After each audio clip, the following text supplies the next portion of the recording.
Thank you, darling. It's interesting how the truth can sometimes seem might malleable, depending upon your point of view. Like how those dime novels make you out to be something you're not? Jack, don't be starting trouble. No, he's right. They do tend to exaggerate. Did they exaggerate your part in taking down the Daltons? Well, I was there in the flesh, boy, so I saw what happened firsthand.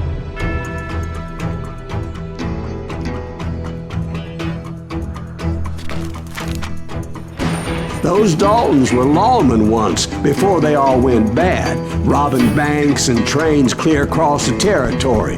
Until Coffeeville, of course. I was one of the citizens who took up arms that day. Fighting on the side of right? I did my best, sir. We all did. It was early morning. One of my friends was a local gunsmith, and he handed out firearms to anybody who'd take one. You see, the Daltons got it in their heads to rob 2 banks at the same time.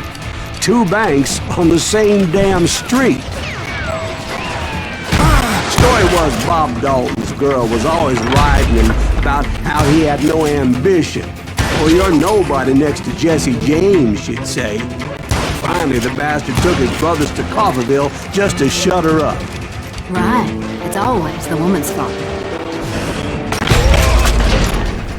Well, the locals recognized the Daltons right off. Before they could get away, half the town took up arms to defend their property.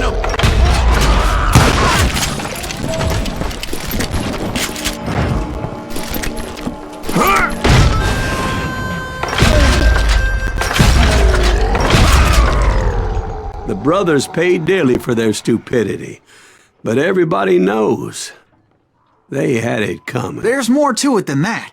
I read all about that day, so I know for a fact that it went down very differently. First of all, it was high noon. A posse of U.S. deputy marshals were on the rooftop across the street. Get ready, boys. They're gonna make a move. Our men had been tracking the Daltons for months. Now they finally had them dead to rights. Among them was a bounty hunter feared by many a lawbreaker.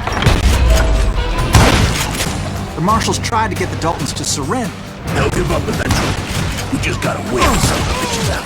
This bounty hunter knew that the brothers were far too proud to ever lay down their guns.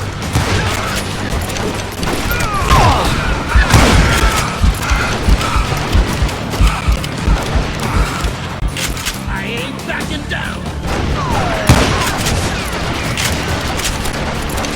You went in there alone to confront those criminals. One of the marshals shouted, "Where are you going? Are you crazy?" Hey, where do you think you're going, dumbass? That rifle's mine. But he paid him no mind. He saw a way to get around to the back of the bank. Then he figured out how to hit the Daltons from a direction they weren't expecting.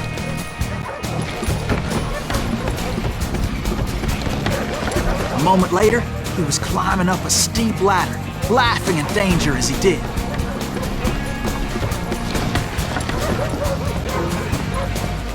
It was brave men like him who risked their lives to tame this wild country.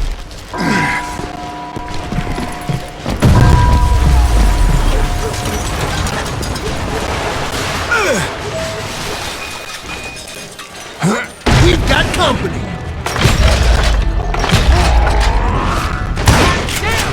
Heroic men like him, who did what other men couldn't or wouldn't to make this country free. Like Jim Bowie and Davy Crockett, who died defending the Alamo. Is that Silas Greaves? Son of a bitch! I'm just...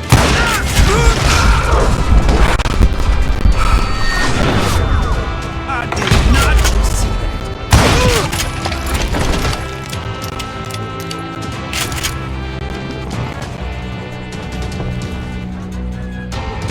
You ain't stopping me! You can't hide forever! He can't stand it!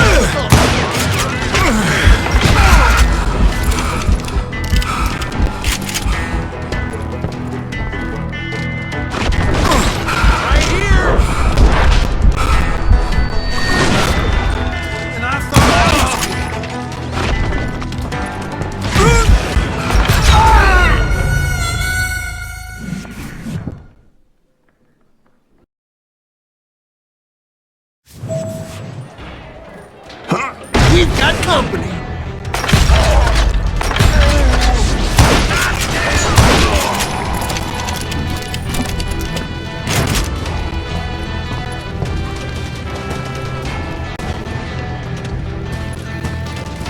Is that Silas Greaves? Son of a bitch!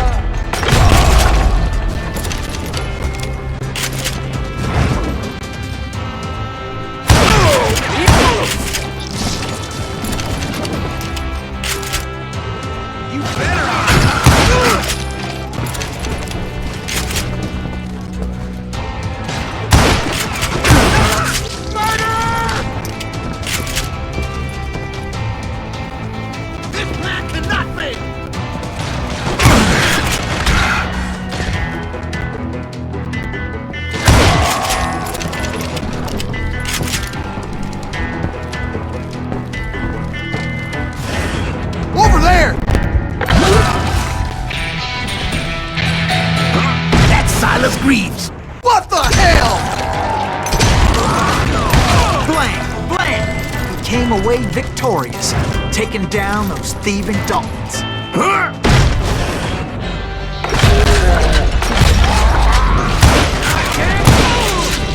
His name was Silas Greaves, and when the dust finally settled, he was the last man standing. Sorry, kid, but that just wasn't the way it happened.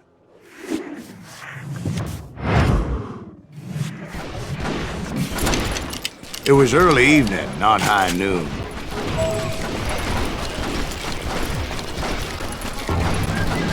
Daltons blew up a safe, and were all set to hightail it out of there. I was late to the party, and Coffeyville was already up in arms. Those pathetic deputies surrounding the bank were dropping like flies.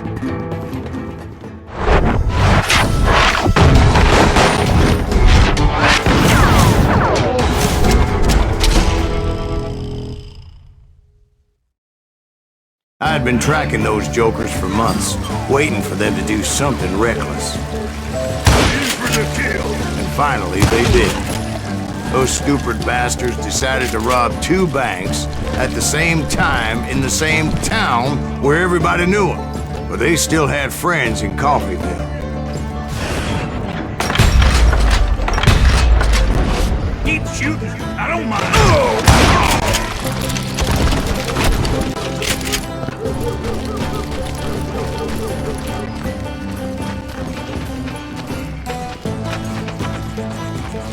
Hey, we got him.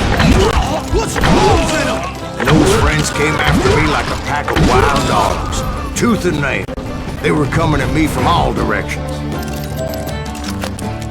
I caught sight of the Daltons running with the money and didn't want to lose them. Problem was, they knew the town better than I did. And to top it off, I found myself in the middle of another shootout entirely. Did the Daltons hole up in somebody's house? No, it was the Smiths, I believe. They were cousins of the Daltons. And they were shooting at the Browns, who were shooting at the Daltons. Which wasn't any surprise, because those 2 families have been feuding forever. And since the Joneses are related to the Browns, they shot at the Smiths, pissing off the Heimhoffers, whose daughter recently married a Smith. Well, bullets were flying every which way as all the old feuds in Kansas caught fire all at once. There was a hell of a lot of pissed off people in Coffeyville that day. But that's just the way life is sometimes. Shit happens.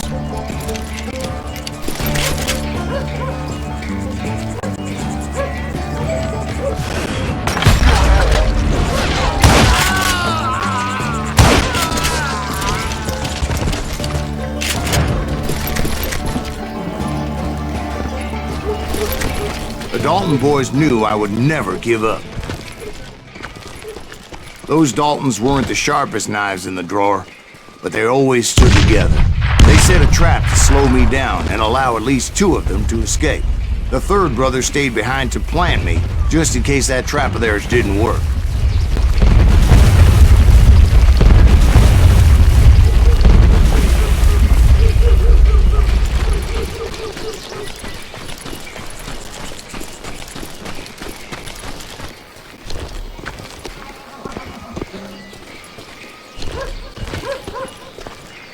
It was Emmett, the youngest. and he decided to stand his ground and face me down. I ain't afraid of you, Silas Greaves. This is where it ends for you. He was determined to protect his brothers. I understood how he felt. Taking me on all by his lonesome wasn't exactly a recipe for a long life.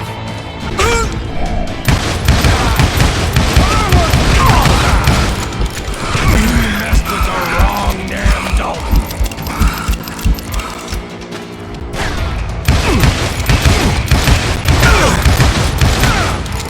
Gonna beat you like a red-headed stepchild.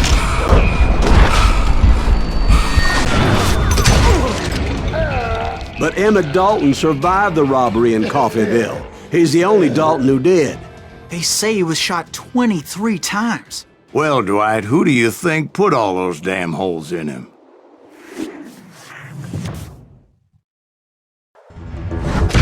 But I have to admit, that boy had grit.